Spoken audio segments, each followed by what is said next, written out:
Magandang umaga sa inyong lahat. Narito ako ngayon sa Parang. Nasa beachfront ako ng Shokoy. Dito kami pumunta. Alam nyo naman, may restaurant dito. Nag-iisa-isa ang Shokoy. Maraming pumupunta dito. Kasama ko ngayon si Efraim. Good morning. Good morning. Aileen, say good morning. Doktora, say good morning. Alam nyo, magandang therapy ito. Yung pumunta ka sa tabi ng dagat, baka sagap ka ng sariwang hangin, di ba? At kami ito, kita mo ha, yan. Nakalubog yung aking paa dito kasi lagi ako nagka-cramps.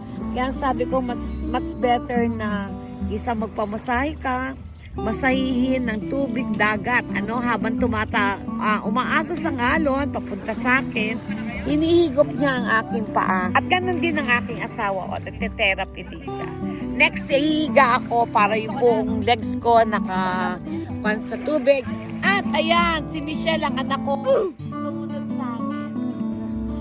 Magandang therapy ito at saka makikita mo, maraming tao. Nandun yung lang lugar namin, nandun lang. Pero mas mabuting nandito na lang kami. At ito na yung harap ng dagat. Talagang very peaceful.